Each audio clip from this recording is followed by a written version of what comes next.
Bien.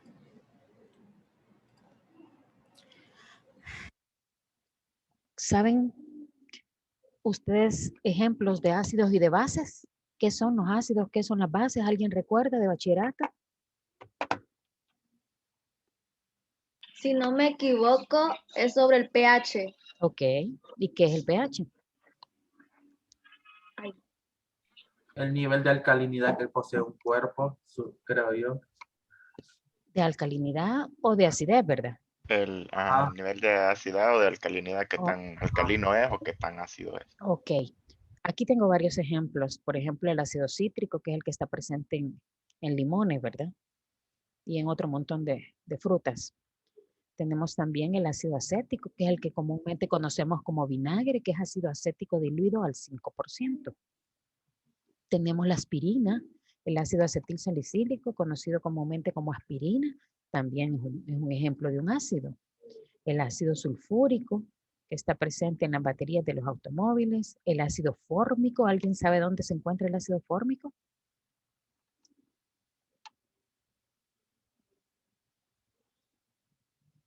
¿No? No, Lick. ¿A cuántos de ustedes les ha picado una hormiga? Ah. A todos. Yo creo que a todos, ¿verdad? Ok. Creo que a varios. ¿Qué sienten cuando les pica una hormiga? Picazón. Picazón. Bueno, en el instante Color. duele un poquito. Lo que les está inyectando la hormiga es ácido fórmico. Solo hay dos fuentes de ácido fórmico, que es, una son las hormigas y la otra es esta planta que ustedes están viendo ahí. ¿Alguien la conoce? ¿No conocen esa plantita que está ahí? Nunca la había visto. No es el que le dicen pan caliente. Así es. Ese es la otra fuente de ácido fórmico. Solo esas dos conocidas en el planeta. Las abejas también los transmiten, ¿verdad? Pero no es fórmico. O sea, el de las abejitas es una mezcla. Es una mezcla de ácidos. Son un poquito más complejas que las hormigas, ¿verdad? Tenemos también como ejemplo el ácido carbónico, que es el que llevan las bebidas carbonatadas. Y de bases tenemos el amoníaco, tenemos la cafeína. La cafeína en sí es base, pero el café es un ácido. Tenemos también el bicarbonato de sodio, que tiene múltiples aplicaciones, ¿verdad? Las baterías alcalinas están hechas con una base, que es hidróxido de potasio. Y estas otras dos sustancias, ¿alguien las había escuchado? La cadaverina y la putrescina.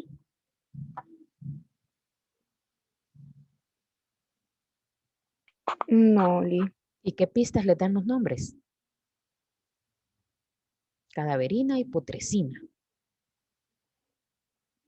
De putrefacción o algo. Exactamente. Son las sustancias que se producen durante el proceso de putrefacción. Y la cadaverina está presente en los animales y personas sin vida, ¿verdad? Ahí se va formando. De ahí el olor tan especial que tienen esas sustancias. Bien, todos estos son ejemplos de ácidos y bases.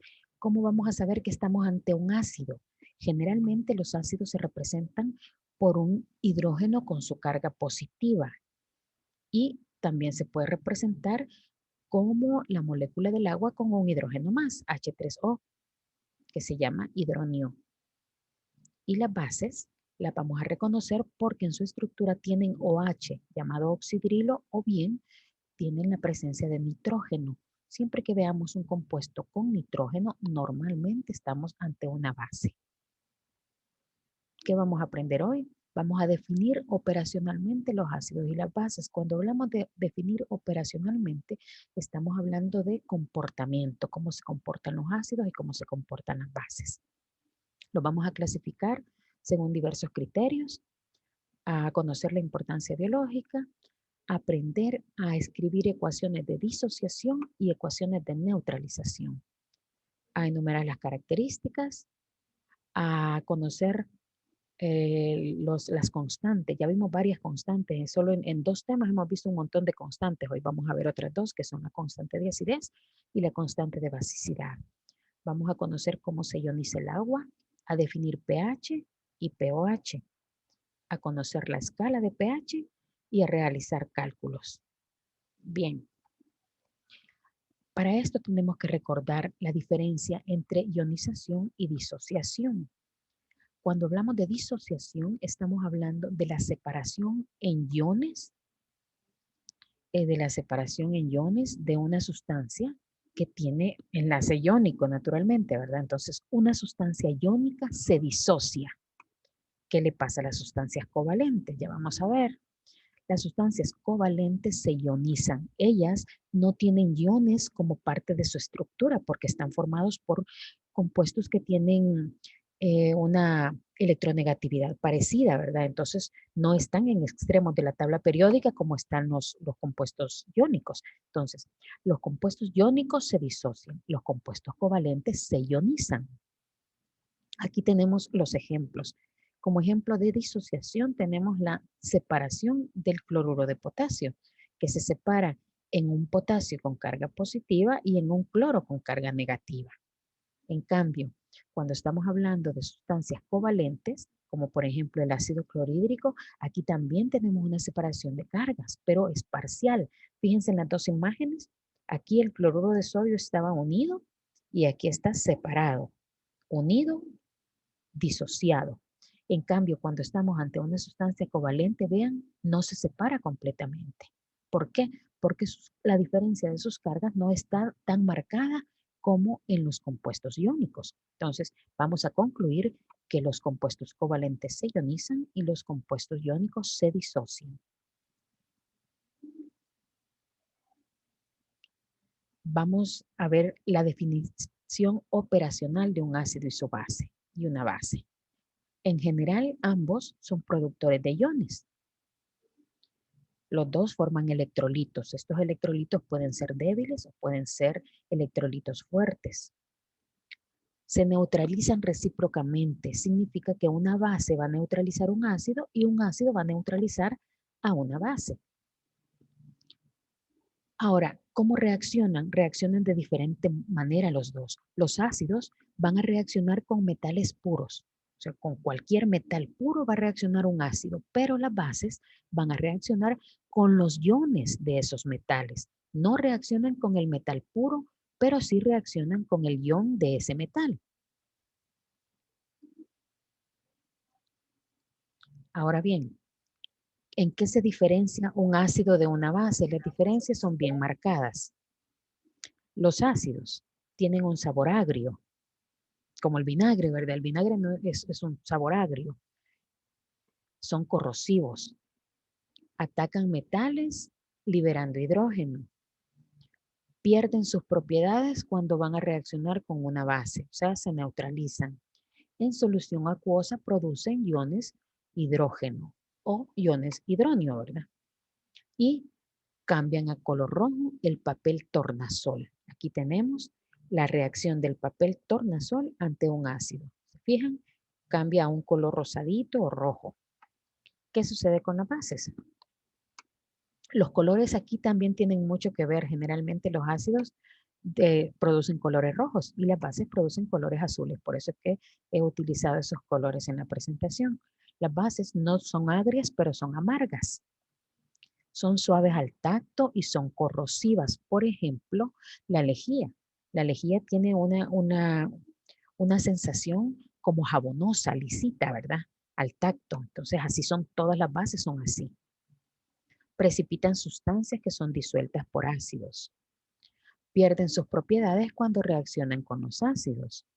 En solución acuosa, las bases producen OH y los ácidos producen hidrógeno, ¿verdad? Las bases producen OH o hidroxilo.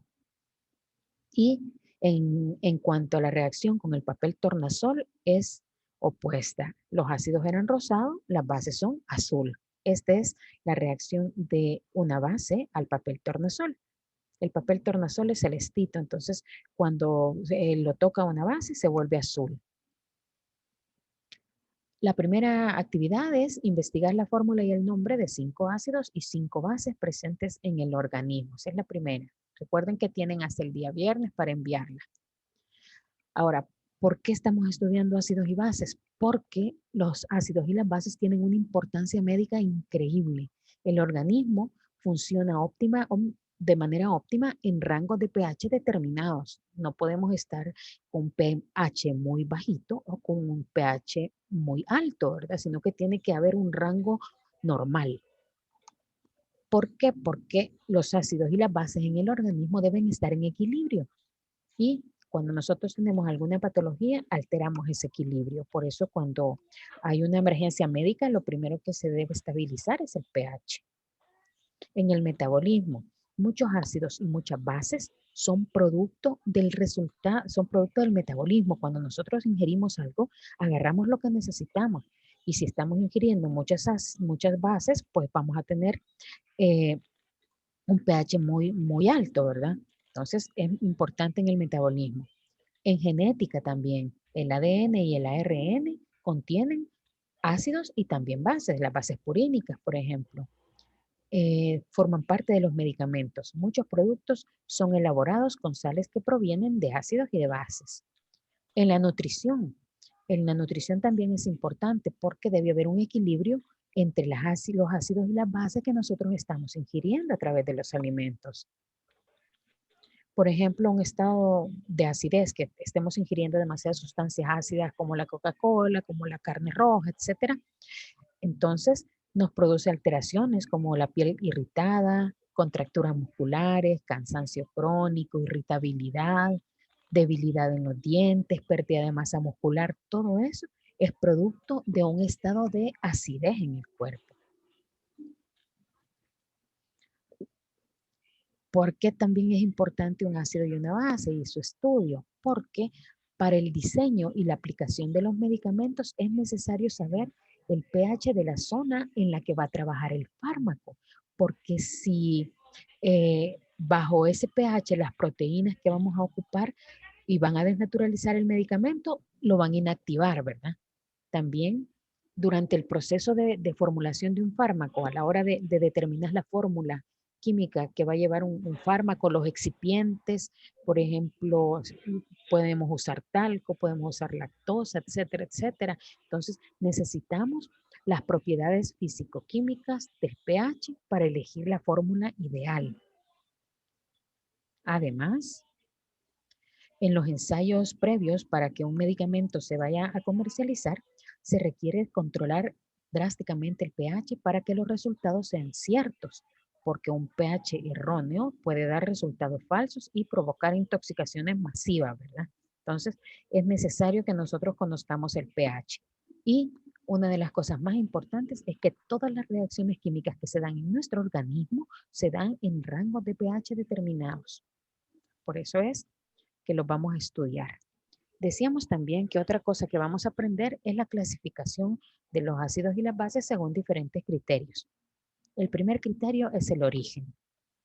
Según el origen, los ácidos pueden ser orgánicos, como por ejemplo el ácido acético del que hablábamos, y pueden ser también inorgánicos, como el ácido sulfúrico, el ácido fosfórico, el ácido clorhídrico. Todos esos tienen origen inorgánico.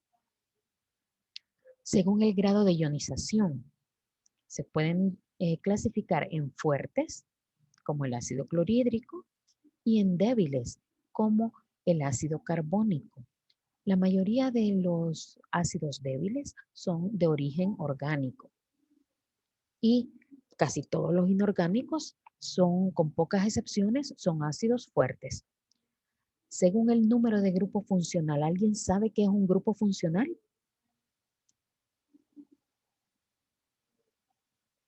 La forma en la que se agrupan de acuerdo de su naturaleza, por ejemplo, grupo carboxilo o grupo... Así es.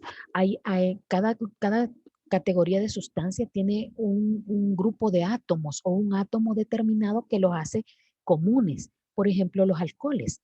Conocemos alcohol isopropílico, el alcohol metílico, alcohol etílico, alcohol terbutílico, etcétera, etcétera. Hay un montón de alcoholes, pero todos tienen algo en común, que es el grupo OH. Entonces, el OH está presente en todos los alcoholes, no importa si son aromáticos, alifáticos, si son de cadena larga, cadena corta. La cuestión es que el OH es el que determina cómo se van a comportar los alcoholes en general. Entonces, a ese átomo o grupo de átomos nosotros le llamamos grupo funcional, que es el que va a caracterizar a todos los átomos de ese tipo. Por ejemplo, cuando hablamos de ácidos, la mayoría van a llevar el hidrógeno, ¿verdad? Cuando hablamos de bases, la mayoría va a llevar OH y eso es lo que hace que se comporten de una manera determinada. Entonces, según el número de grupos funcionales, los ácidos pueden ser monopróticos, dipróticos y polifuncionales. Por ejemplo, el ácido clorhídrico es monoprótico porque solo tiene un hidrógeno. El ácido sulfídrico es diprótico porque tiene 2 hidrógenos. Y el ácido fosfórico, que tiene 3 hidrógenos, se clasifica como polifuncional. Eso es, según el número de grupos funcionales. Según la presencia o ausencia de oxígeno, también lo podemos clasificar. No todos los ácidos tienen oxígeno. Entonces, vamos a decir que los ácidos son oxácidos cuando tienen oxígeno en su estructura. Por ejemplo, el ácido crómico tiene 4 átomos de oxígeno. Y pueden ser también hidrácidos, que es cuando no tienen oxígeno, como por ejemplo el ácido bromhídrico, el ácido clorhídrico también, el ácido sulfídrico. Todos estos no tienen oxígeno, pero son ácidos. Entonces pertenecen a la categoría de ácidos hidrácidos. Las bases también se pueden clasificar según diferentes criterios, pero son menos que la de los ácidos. Por ejemplo, según el grado de ionización, las bases pueden ser fuertes, como por ejemplo el KOH, y débiles, como el amoníaco. Según el número de grupos funcionales, también podemos clasificar a las bases como monobásicas y polibásicas. Tenemos aquí ejemplo de monobásico, el hidróxido de sodio o el hidróxido de cobre 1. Esos son monobásicos. El hidróxido de magnesio, el hidróxido de hierro y el hidróxido de manganeso, estos son ejemplos de bases polibásicas porque tienen más de un grupo OH. La segunda actividad de esta clase es investigar las fórmulas y clasificar los compuestos según los criterios mencionados. Y ahí hay una serie de ácidos. El ácido bromoso, ácido hipocloroso, ácido dicrómico, ácido yódico, sulfuroso y telurídico. Entonces, van a agarrar uno de los ácidos y lo van a clasificar según su origen, según el grado de ionización, según el número de grupos funcionales y si es oxácido o hidrácido. Y lo mismo van a hacer con los demás. Y además van a investigar fórmulas y nombres de los distintos tipos de base. Ejemplo de monobásicas y de polibásicas. Decíamos que los ácidos pueden ser fuertes o débiles según el grado de ionización. Entonces, vamos a estar ante un ácido fuerte cuando la disociación sea casi completa en una solución acuosa. Y va a ser electrolito fuerte. Aquí tenemos la ecuación de disociación. Aquí tenemos nuestro ácido formado por el hidrógeno y cualquier otro átomo o grupo de átomos, ¿verdad? En solución acuosa, cuando se disocia, se va a disociar en las 2 partículas que lo están formando. Eso es un ácido fuerte. ¿Ven? Completamente disociado en sus partículas. Los ácidos fuertes normalmente tienen un pH entre 1 y 3. Cuando son ácidos débiles, la disociación es parcial. Siempre va a aportar iones hidrógeno al medio y también los va a aceptar, pero no se disocia completamente. Por eso es que decimos que casi todos los ácidos orgánicos son débiles. Cuando hablamos de una disociación parcial, estamos diciendo, por ejemplo, que de cada 100 mililitros, solo 25 se van a disociar, el 25%. El resto va a quedar en forma de ácido sin disociar. Aquí tenemos un ejemplo. Nuestro ácido en solución acuosa se va a disociar en la parte negativa y si se fijan, este hidrógeno que formaba parte del ácido ahora va a sumarse a los hidrógenos del agua. Entonces, se va a transformar en un hidrónio. Normalmente el pH de los ácidos débiles anda entre 4 y 6, que tampoco es bajito, ¿verdad? Pero no es tan bajito como el de un ácido fuerte. Entonces, como resumen, Los ácidos fuertes se ionizan totalmente para formar iones hidrógeno y ceden fácilmente ese protón. Ahí tenemos el ejemplo del ácido clorhídrico que se disocia en los aniones cloro y el protón. Y los ácidos débiles se van a disociar en una pequeña proporción en solución diluida y ceden con dificultad ese protón. Aquí tenemos como ejemplo la ecuación de disociación, de ionización sería porque es un compuesto molecular, ¿verdad? La ecuación de ionización del ácido acético en agua. ¿Se ven? Este hidrógeno se va a formar parte del agua y se convierte en un hidróneo. Y es la otra parte de la molécula que no se disocia completamente, nos queda como el anión. ¿Por qué esto es importante? La disociación, porque casi todos los compuestos están en su forma no ionizada, o sea, cuando forman ácido completo y base completa.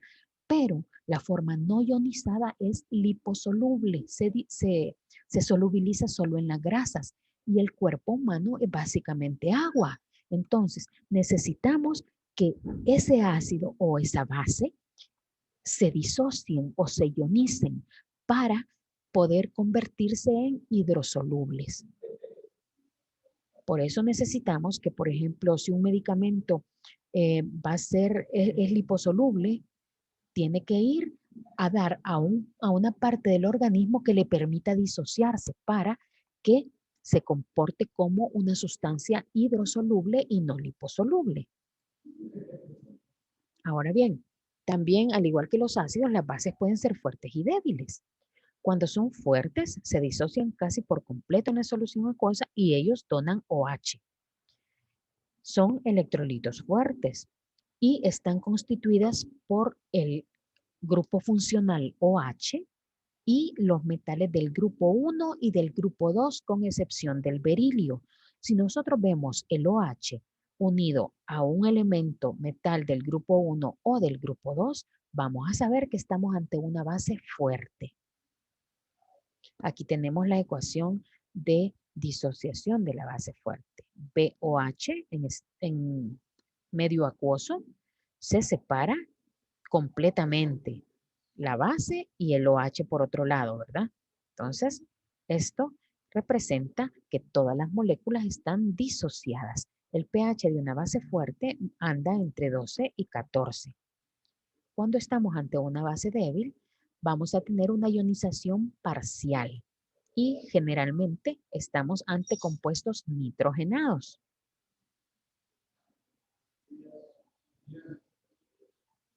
Mercy Juliet, no tiene energía. Perfecto, gracias. Bien, formadas por compuestos nitrogenados. No todas las moléculas de una base débil van a aceptar el protón del agua. Veamos la ecuación de disociación. Tenemos nuestra base y tenemos el agua. Si se fijan, aquí el agua está donando su hidrógeno y se queda como OH. Entonces, esto es lo que está liberando. Esta es la ecuación de disociación de una base débil. Libera OH. Una de los hidrógenos del agua va a ir a acompañar a el resto de la base. Esto es una base débil. Y el pH anda entre 8 y 11. Las bases débiles, dice acá, son electrolitos débiles. Y las bases fuertes son electrolitos fuertes. ¿Qué significa eso? Que van a conducir la corriente eléctrica. Los fuertes, los débiles no. O va a ser una conducción muy suave. Decíamos que íbamos a ver otra constante, aparte de las que ya teníamos, ¿verdad? La de velocidad, la del equilibrio, etcétera, etcétera. Ahora vamos a ver la constante de acidez. ¿Qué es la constante de acidez? Es la medida cuantitativa de la fuerza de un ácido cuando está en solución. La tendencia del ácido a disociarse, o sea, la fuerza de un ácido, está dada por el valor de la constante de acidez. Mientras mayor es el valor de la constante de acidez, más disociado va a estar el ácido y por lo tanto va a ser mucho más fuerte. Tenemos esta ecuación de disociación Y la expresión de la constante viene dada, como siempre, por los productos entre los reactantes, ¿verdad? Entonces tenemos la concentración del hidrógeno más la concentración del anión dividido en la concentración del ácido sin disociar. Esto es la forma en que podemos conocer la constante de acidez. También existe algo que se llama pKa. El pKa es la tendencia de las moléculas del ácido a disociarse. A menor pKa, más fuerte va a ser el ácido. ¿Cómo encontramos el Ka? Sacándole el logaritmo negativo al valor de la constante de acidez. Eso es el pKa, el logaritmo negativo de la constante de acidez. Para un ácido débil, el pKa va a estar entre 2 y 12 en agua y el Ka mayor a 10 al cubo. Un ácido fuerte va a tener un pKa menor que 2 y una constante de acidez entre 10 a la menos 3 y 10 a la menos 8. Por ejemplo, tenemos esos dos ácidos, el ácido acético y el ácido láctico. Los dos son ácidos orgánicos. ¿Cuál es para ustedes el más fuerte de los dos? Ahí tienen valor de Ka y valor de pKa.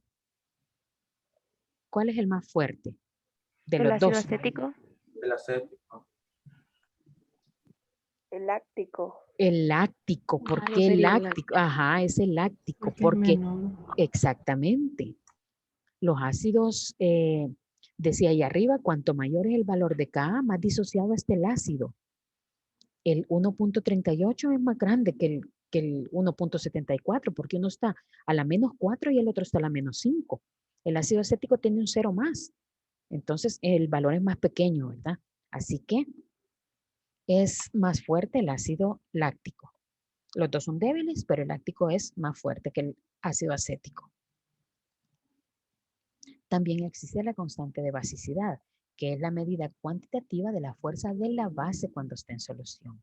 La tendencia de la base a disociarse, o sea, la fuerza de la base, está dada por el valor de Kb. Cuanto mayor es el valor de Kb, más disociada va a estar la base y mayor va a ser su fuerza. Lo mismo, el mismo principio que la constante de acidez. Aquí tenemos la ecuación de disociación. El BOH se va a disociar completamente, ¿verdad? Aquí, B más OH. Y tenemos también el pKb, que es un valor que cuantifica la tendencia de las moléculas de la base a disociarse. ¿Me pueden decir cómo quedaría la expresión de la constante de Kb para esa ecuación de disociación? Kb va a ser igual a ¿qué?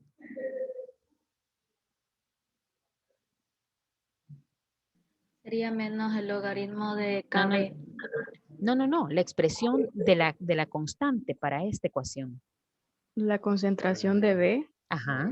por la concentración de OH Ujú. entre la concentración de BOH. Exactamente. Siempre la concentración de los productos entre la concentración de los reactantes, ¿verdad? Así vamos a encontrar el valor de Kb. Ahí está. Ahora, en cuanto al pKb, a menor pKb, más fuerte va a ser la base. El pKb es el logaritmo negativo de la constante de basicidad. Hay una relación entre la constante de acidez y la constante de basicidad. A eso le vamos a llamar Kw, que es el producto iónico del agua. Ahí está la relación. K por Kb tiene un valor de 1 por 10 a la menos 14. Entonces, como yo ya conozco el valor de Kw, puedo conocer o bien la constante de acidez o bien la constante de basicidad si conozco una de las dos, ¿verdad? Podemos averiguar la constante de acidez o la constante de basicidad porque sabemos que Kw tiene un valor de 1 por 10 a la menos 14. Entonces ahí resumimos. pKa es igual al logaritmo negativo de la constante de acidez, pKb el logaritmo negativo de la constante de basicidad y pKa más pKb forman el pKw y tiene un valor teórico de 14. Aquí estamos con los P, ¿verdad? Aquí estábamos solo con las constantes. Ahora vamos a ver pH y pOH. ¿Qué son? Pues son la medida del nivel de acidez o de alcalinidad de una sustancia. Ustedes lo dijeron al inicio de la clase. El pH indica el nivel de iones hidrógeno que va a ser alta si el ácido es fuerte, ¿verdad? Y el pOH va a medir el nivel de iones hidroxilo, que va a ser muy alto en bases fuertes. Ahí tenemos las fórmulas matemáticas para encontrar el valor de pH, el logaritmo negativo de la concentración de iones hidrógeno o el logaritmo negativo de la concentración de iones hidróneo. Ya vimos que se puede expresar de las dos maneras. El pOH, ¿qué va a ser? El logaritmo negativo de la concentración de oxidrilos. Ahora, pH y pOH es un valor numérico que va a expresar la concentración de hidrógeno o de oxidrilo en una solución. La escala de pH, ya todos sabemos que está dividida en 14 unidades, que van del 0, que es la acidez máxima, a 14, que es la basicidad máxima. 7 representa un valor neutro, ¿verdad? Si los valores son menores a 7, la muestra es ácida. Si los valores son mayores a 8, a 7, la muestra va a ser básica. Ahora bien, esto es muy interesante. ¿Por qué? Porque la escala de pH tiene una secuencia logarítmica. ¿Qué significa eso? Que la diferencia entre una unidad de pH y la que le sigue corresponde a un cambio de potencia 10. En otras palabras y más sencillo, una muestra que tenga un pH de 5 va a ser 10 veces más ácida que una muestra de un pH 6. Asimismo, dice ahí, una muestra de pH 4 va a ser 100 veces más ácida que la que tiene un pH de 6. Entonces, la diferencia de una unidad es abismal, ¿verdad? Eso puede arruinar todo o arreglar todo, porque es bien grande la diferencia, si es una secuencia logarítmica. Aquí tenemos un esquemita donde se representa toda la escala de pH.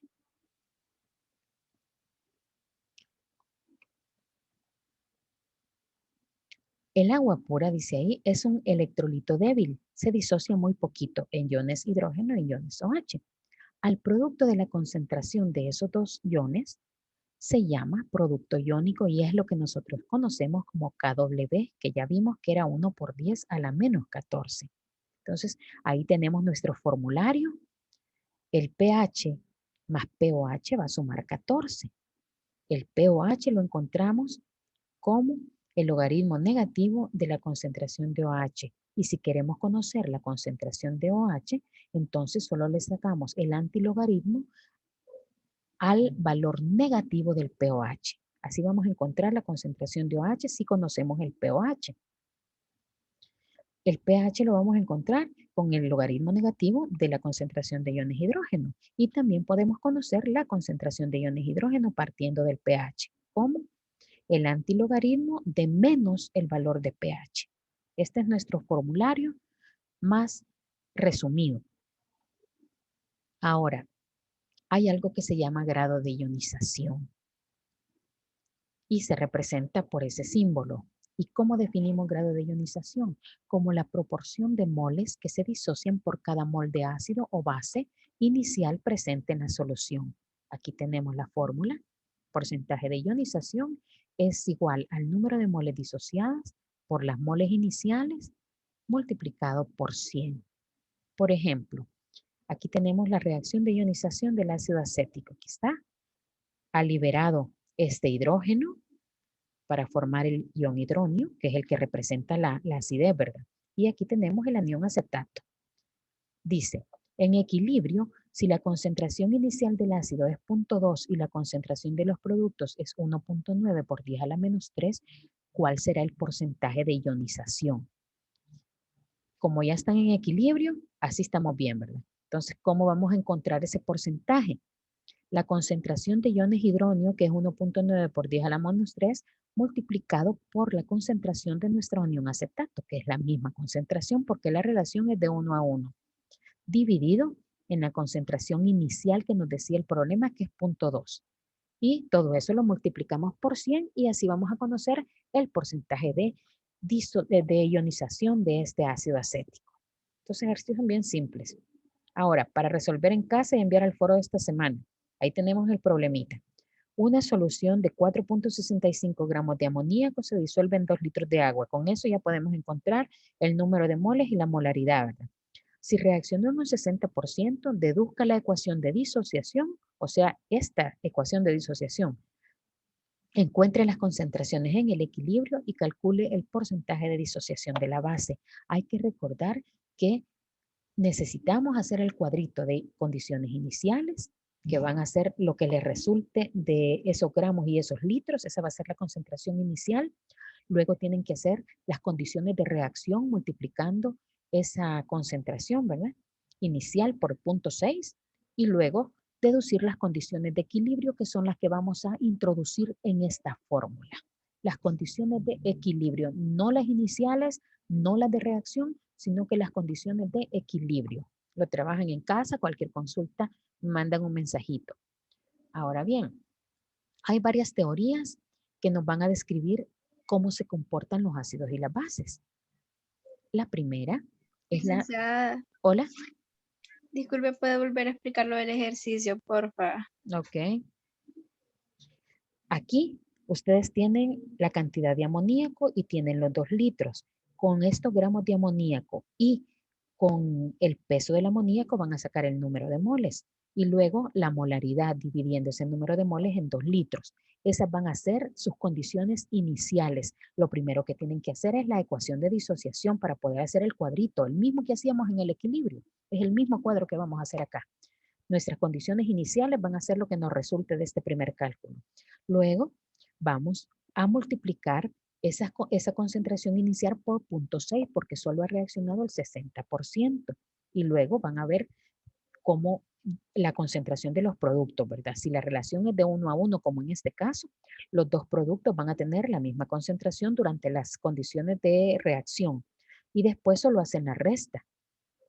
La resta, la concentración inicial menos el 0.6 que ha reaccionado, le van a dar las condiciones de equilibrio. Así para los productos también. El mismo cuadrito que estábamos haciendo en el equilibrio es el que vamos a hacer aquí, porque los datos se trabajan con el equilibrio. Bien.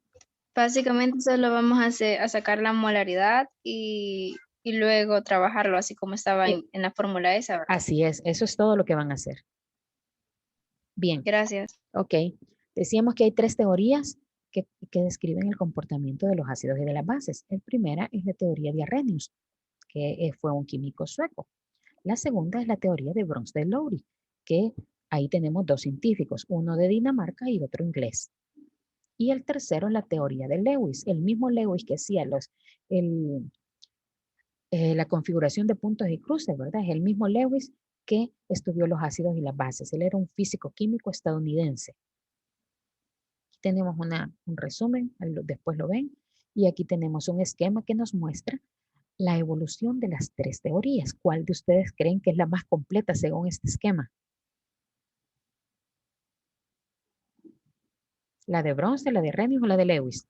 La de Lewis. Así es. Esa es la más completa porque engloba las otras 2, ¿verdad? Y vamos a ver por qué. Veamos la primera. La teoría de Arrhenius fue conocida también como la teoría clásica y se enunció en 1884. Arrhenius clasificó los ácidos o las bases según el tipo de iones que se van a liberar cuando las sustancias están en una solución acuosa. Por ejemplo, según Arrhenius, un ácido es cualquier especie que aumenta la concentración de protones en una solución o de iones hidrógeno. Por ejemplo, el ácido clorhídrico. Este es un ácido según Arrhenius porque cuando se ioniza o se disocia, libera hidrógenos. Entonces es un ácido. Al disolverse en ácido, el ácido clorhídrico, los iones en la solución van a aumentar. Ahí tenemos la ecuación de disociación. Y una base para Arrhenius es cualquier especie que aumente la concentración de los iones OH en una solución. Por ejemplo, el hidróxido de sodio. Cuando esto se disocia, va a liberar iones sodio y va a liberar los OH. Por estos OH liberados es que el NaOH es una base de Arrhenius. Ahí tenemos la ecuación. Hay 2 formas de representar estas ecuaciones. Fíjense bien. Aquí tenemos la ecuación del ácido bromídrico. El ácido bromídrico se va a ionizar en agua para producir un hidrógeno de estos pasa, un hidrógeno del ácido bromhídrico pasa al agua, entonces se convierte en ion hidróneo y libera aniones bromo. Esta es la mejor manera de representarlo, pero también hay una forma más fácil, que es solo separando hidrógeno y bromo. Llegamos a lo mismo, pero la primera ecuación es la más precisa, ¿verdad? Pero eso no quiere decir que si ustedes deciden poner esta, yo se lo voy a calificar mal porque las dos son válidas. Tenemos también que Arrhenius tenía una manera especial de representar la neutralización de un ácido y de una base. Aquí tenemos como ejemplo el HF, que por liberar hidrógeno es un ácido de Arrhenius, y el hidróxido de litio, que por liberar OH es una base de Arrhenius. Entonces, cuando se mezcla un ácido de Arrhenius con una base de Arrhenius, forma sal y agua. ¿Qué va a pasar acá? Vean ustedes, este hidrógeno se une al OH. Aquí el hidrógeno, como el flúor tiene carga negativa, el hidrógeno tiene carga positiva. El litio, que es el metal, tiene carga positiva y el OH, que es el anión, tiene carga negativa. Todo este OH tiene una carga de -1. Entonces, este hidrógeno, que es positivo, se va a unir a la parte negativa de la otra sustancia, que es el OH, para formar agua. Y el flúor se va a unir al litio para formar la sal fluoruro de litio. Entonces, el resultado de la reacción de neutralización de Arrhenius va a ser siempre el agua y una sal. Ahí tenemos la formación del agua y aquí tenemos la formación de la sal. Cuando un ácido y una base se combinan, los iones hidrógeno y los OH se unen para formar el agua y luego se unen las otras dos sustancias, ¿verdad? Los otros dos iones que van a formar la sal. Resumiendo, según Arrhenius, un ácido produce hidrógeno y una base produce OH. Si son fuertes, se ionizan al 100% y si son débiles, se ionizan parcialmente. Y la neutralización, según Arrhenius, es la producción de una molécula de agua y de una sal. La teoría de Arrhenius, si ustedes vieron el esquemita, era el circulito más pequeño, ¿verdad? ¿Por qué? Porque es la que tiene más limitantes. La clasificación de ácidos y bases según Arrhenius depende de si el ácido lleva hidrógeno y la base lleva OH. Y ya vimos que hay algunas bases que son nitrogenadas, ¿verdad? Entonces no llevan OH, solo está el nitrógeno. Aquí tenemos este BF3, el trifluoruro de boro. Este es un compuesto ácido, pero no lleva hidrógeno. Entonces, Arrhenius no lo puede identificar como un ácido porque no lleva hidrógeno. Y estas dos bases, el carbonato de calcio y el amoníaco, que también son bases, según Arrhenius, no lo son. ¿Por qué? Porque no tienen OH. Entonces, eso es una limitante de la teoría de Arrhenius. Además, hay compuestos que no se comportan como deberían. Y algunas sales, por ejemplo, son básicas. No todas las sales son neutras. Hay sales básicas como el hidróxido de amonio o el anión sulfito, que es un ion ácido. Entonces, tampoco cabe en la teoría de Arrhenius. Y además, se limita a soluciones que tengan como solvente el agua. Esa es otra limitante de la teoría de Arrhenius. La segunda teoría es la teoría de Bronsted. Según Bronsted, un ácido es una sustancia que dona protones. Aquí ya no estamos hablando de liberación de hidrógenos al medio o liberación de OH. Estamos hablando que según Bronsted, un ácido es una sustancia que dona protones. Y una base es una sustancia que recibe esos protones. Ya no está hablando de que las bases son donantes, sino que son receptoras. Cuando un ácido dona un protón, se queda básico, porque ya donó la parte ácida. Entonces, se convierte en lo que llamamos una base conjugada. Por ejemplo, el ácido aquí es el ácido clorhídrico, ¿verdad? Pero no podemos mezclar dos ácidos. Entonces, este es el ácido y esto se va a comportar como base. Nuestro ácido es el ácido clorhídrico. Nuestra base en esta reacción es el agua. Ahora bien, ¿qué sucede en la ionización? Fíjense lo que pasa. Es el ácido dona el protón al agua y se convierte en H3O. y el cloro se quedó solito porque perdió su parte ácida. Entonces, quien recibió el ácido, que era la base era el agua, ¿verdad? Pero como recibió un protón, se convierte en un ácido. Le llamamos ácido conjugado. Del ácido que teníamos, que era el HCl, solo nos quedó el cloro. Entonces, lo que nos quedó, le llamamos base conjugada. Nuestro ácido se convierte en base conjugada y nuestra base, como aceptó el protón del ácido, se convierte en un ácido conjugado. Esta es la ecuación de neutralización según la teoría de Bronsted. Aquí ustedes ven que el agua aceptó el protón. Cuando la base acepta el protón del ácido, va a tener la capacidad de donarlo, por eso es que se convierte en un ácido conjugado. Tiene 3 hidrógenos, puede perfectamente regalar uno. Entonces, por eso es que se convierte en un ácido conjugado. Ahora, tenemos aquí el ejemplo de la base. El NH3 decíamos que era una base. Y aquí, si esta es la base, el agua ya no puede funcionar como base. Ahora el agua es nuestro ácido, porque nuestra base es el amoníaco. Entonces, ¿qué va a pasar? Esto es lo que va a pasar. El hidrógeno, el agua, que es nuestro ácido, va a regalar un hidrógeno al NH3. Por eso es que aquí tenemos NH4. Y lo que nos va a quedar del ácido es el OH. Entonces, ¿en qué se nos han convertido? El NH3 que aceptó el protón, ahora es nuestro ácido conjugado. Y el agua, que era nuestro ácido, como perdió un hidrógeno, se convierte en una base conjugada. Esta es la teoría de Bronsted. El agua, en el primer caso, acepta hidrógenos y en el segundo lo dona. Entonces, eso significa que el agua se comporta como ácido o como base y a eso le llamamos anfótero. Es decir, que puede donar el hidrógeno o puede recibirlo, según el otro compuesto con el que esté participando, ¿verdad? Entonces, base conjugada es lo que queda del ácido cuando cede el protón y ácido conjugado es en lo que se va a convertir nuestra base cuando acepte el protón. Entonces, esta es la ecuación de neutralización. Aquí tenemos el ejemplo.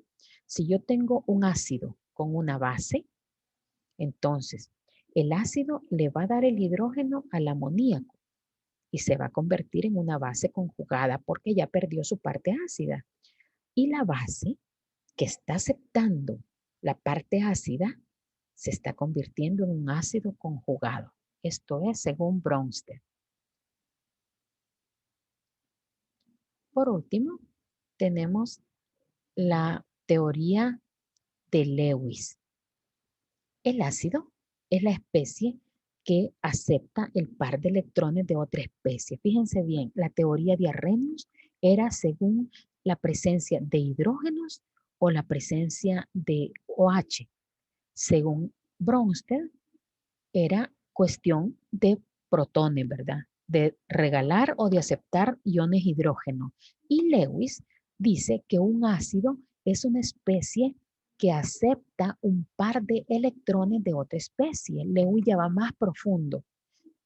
Ve más allá de los protones donados. Entonces, Lewis es el que explica la presencia o la existencia de los enlaces covalentes coordinados. La base, según Lewis, siempre va a tener pares de electrones sin compartir. Entonces, el ácido le llamamos electrofílico porque es amigo de los electrones, los acepta. Y la base, que es la que los va a donar, se va a llamar nucleofílico. Este es el ejemplo de cómo se forma un enlace entre un ácido de Lewis y una base de Lewis. Si se fijan, el nitrógeno que tiene 5 electrones en su capa de valencia, 3 los ocupa, los que estaban solitarios, los ocupa para unirse al hidrógeno y formar el amoníaco. Pero estos 2 electrones le quedan ahí. Son pares de electrones no enlazantes porque no están participando del enlace. Entonces, este par de electrones le permite unirse al boro para formar un enlace covalente coordinado. Recuerden que un enlace covalente coordinado es aquel en el cual uno de los elementos aporta la pareja de electrones.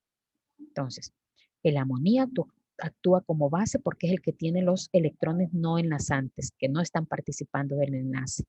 Y el trifluoruro de boro es el que va a aceptar ese par de electrones que está dándole el nitrógeno. Entonces, al aceptar el par de electrones, se va a comportar como un ácido de Lewis.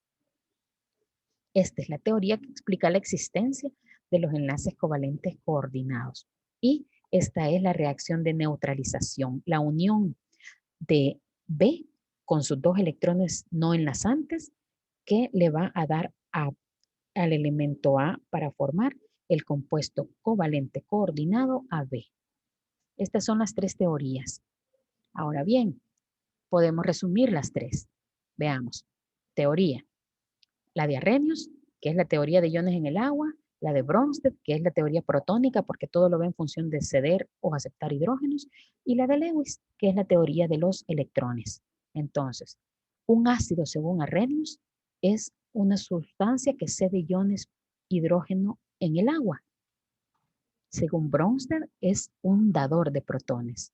Y según Lewis, es un aceptor de electrones. Una base, según Arrhenius, cede OH al agua, los libera. Según Bronsted, es aceptor de protones. Y según Lewis, es el que va a dar los pares de electrones. Ahora, la reacción ácido-base en Arrhenius, o sea, la reacción de neutralización. Cuando hablamos de reacción ácido-base, hablamos de neutralización. Según Arrhenius, se forma agua y una sal, ¿verdad? Según Bronsted-Lowry, va a ser la transferencia de protones. Y según Lewis, va a ser la formación de un enlace covalente coordinado. Ahí están las ecuaciones. Protón más OH, se forma agua.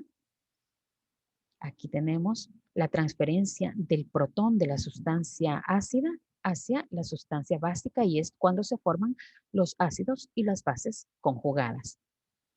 Y según Lewis, tenemos como ecuación la formación del enlace covalente coordinado. Aquí tenemos otro resumen de las características. La ecuación de disociación de Arrhenius produce hidrógeno y la de base produce OH. La ecuación de disociación de Bronsted dona hidrógeno es un ácido, acepta hidrógeno es una base. En cuanto a la formación de electrolitos, los dos pueden formar electrolitos, los ácidos y también las bases. En lo que se refiere al sabor, los ácidos son agrios y las bases son amargas. En lo que se refiere al tacto, el ácido produce escozor. Por eso en el laboratorio, cuando algo se cae y le pica, ya sabe que se quemó con un ácido. En cambio, las bases, aunque también pueden ser corrosivas, generalmente tienen tacto jabonoso, resbaladizo, ya lo habíamos mencionado. En la reacción al papel tornasol, los ácidos son rojos y las bases son azules. La reacción con fenolftaleína, la fenolftaleína es un indicador que detecta únicamente sustancias alcalinas, o sea, bases. En la reacción con fenolftaleína, un ácido se va a quedar incoloro o va a dar un color blanquecino y las bases van a cambiar inmediatamente a un color rosado. Hay algunos indicadores, como por ejemplo el anaranjado de metilo, que cambia en la presencia de un ácido, va a cambiar a color rojo. Y en presencia de la base no tiene cambio. Entonces, hay indicadores específicos para ácidos, otros para bases, y hay algunos que detectan a los dos. Y la ecuación, en cuanto a la neutralización, los ácidos neutralizan bases y las bases neutralizan ácidos.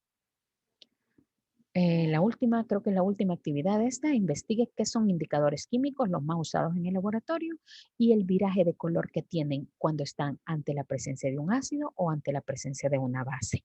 Este que nosotros tenemos acá es un viraje de color. La fenolftaleína es incolora, pero cuando está en presencia de la base, tiene un viraje a color rosa. Entonces, a eso le llamamos viraje de color. Ejercicios. Esos ejercicios son bien sencillos. El pH del agua de lluvia tiene 4.82 como valor. ¿Cuál es la concentración del ion hidrógeno del agua de lluvia? Ya sabemos que el pH lo encontramos sacando el logaritmo negativo de la concentración de iones hidrógeno, pero ya tenemos el pH y no tenemos esta concentración. Entonces, lo único que hacemos es elevar al antilogaritmo el valor negativo del pH, o sea, 10 elevado a menos 4.82. Eso nos da una concentración de 1.5 por 10 a la menos 5 molar.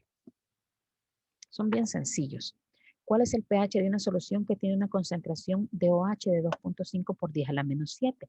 Fíjense bien. Cuando yo estoy sacando pH y lo que me dan es concentración de OH, primero tengo que conocer el pOH, porque a la base se le saca pOH y a los ácidos se les saca pH. Entonces, si me están dando concentración de OH, lo que voy a sacar es pOH. ¿Cómo? Logaritmo negativo de esa concentración que me están dando. El logaritmo negativo de 2.5 por 10 a la menos 7 es 6.6. Ese es mi pOH. Pero ya vimos en el formulario que hay varias maneras de sacarlo, ¿verdad? Sabemos que la suma de pH más pOH va a ser siempre 14. Ya conocemos este 14 y conocemos el pOH. Entonces solo resto para conocer el pH, que va a ser 7.4. 14 menos el pOH que encontré me da el valor de pH. No es la única manera de sacarlo, pero es la más sencilla. Ahora, tenemos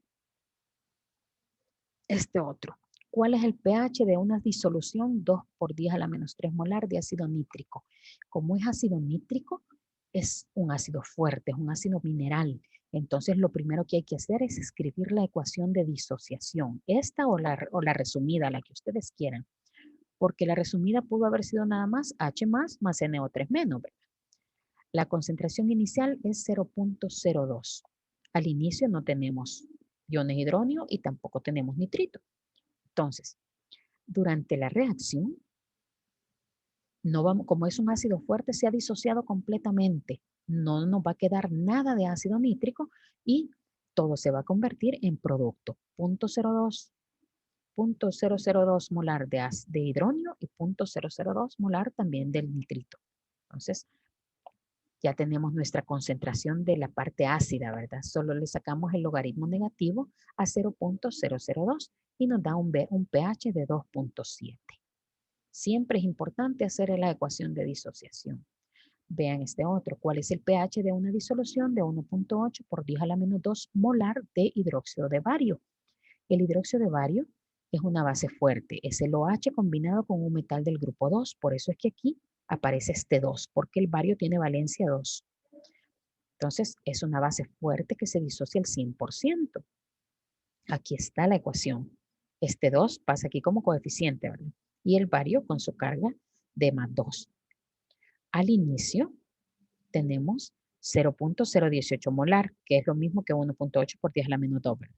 Entonces, este 0.018 molar al inicio, nada de producto, pero después de la disociación, todo ese 0.018 pasa a los productos. Pero vean ustedes qué sucedió aquí.